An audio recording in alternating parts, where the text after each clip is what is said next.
Welcome alpha. கர்த்தராகிய இயேசு கிறிஸ்துவுக்குள்ள வாழ்த்துகிறேன். வாசிக்க எடுத்துக்கொண்ட வேத பகுதி ரோமர் 5ஆம் அதிகாரம் 9ஆம் வசனத்திலிருந்து. இப்படி நாம் அவருடைய இரத்தத்தினாலே நீதிமான்களாக்கப்பட்டிருக்க கோபாக்கனைக்கு நீங்களாக்க அவராலே ரட்சிக்கப்படுவது அதிக நிச்சயமான அல்லவா? ரட்சிப்பினால நம்மளுக்கு என்ன வருதுன்னு தேவ கோபாக்கனிலிருந்து தப்புக்கிறோம். ஒன்று, ஏன் நம்மளுக்கு ரட்சிப்பு தேவைப்படுதுன்னா, நம்ம எல்லாரும் இப்போ மனுஷனாக பிறந்த ஒவ்வொருத்தரும் எல்லாம் பாவம் செய்திருக்கிறோம் ஏதாவது விதத்தில். ஏன்னா எல்லாரும் பாவம் செய்து தேவ மகிமையற்றவர்களாகி பொல்லாங்குக்கு நேராக போயிட்டோம். இப்போ தேவனுடைய பரிசுத்தத்துக்கு ஏற்ற மாதிரி நம்முடைய பரிசுத்தம் கிடையாது. நம்ம பாவிகளாக தான் இருக்கிறோம். இப்போ ஒரு ஆள் தேவைப்படுது நம்மை தேவனுக்கு ஏற்ற மாதிரி பரிசுத்தராக்க.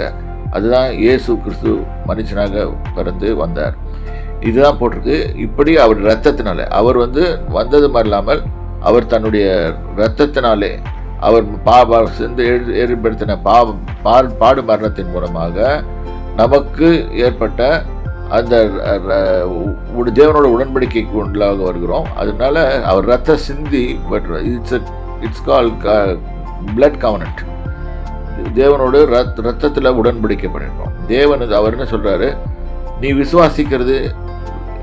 விசுவாசிக்க தான் வேணும், ஏனென்றால் நான் என் ரத்தத்தினாலே உன்னோட உடன்படிக்கை பண்ணியிருக்கிறேன்னு சொல்லிட்டு. அதனால தான் போட்டிருக்கீங்க, நாம் அவருடைய ரத்தத்தினாலே நீதிமான்களாக்கப்பட்டிருக்க கோபாக்கனைக்கு நீங்களாக அவராலே ரட்சிக்கப்படுவது, இயேசு கிறிஸ்துவனாலே ரட்சிக்கப்படுவது அதிக நிச்சயம் அல்லவா அப்படின்னு வேதம் சொல்லுகிறது. நாம் தேவனுக்கு சத்துருக்களாக இருக்கல. எப்படி சத்துருக்களாகிறோம்? பாவம் செய்யும்போது. ஒவ்வொரு முறை பாவம் செய்யும்போது தேவனுக்கு சத்துருவாக மாறும். அவருடைய குமாரனின் மரணத்தினாலே அவருடைய ஒப்புரவாக்கப்பட்டோம் என்றால் ஒப்புரவாக்கப்பட்ட பின்பு நாம் அவருடைய ஜீவனாலே ரட்சிக்கப்படுவது அதிக நிச்சயம் அல்லவா?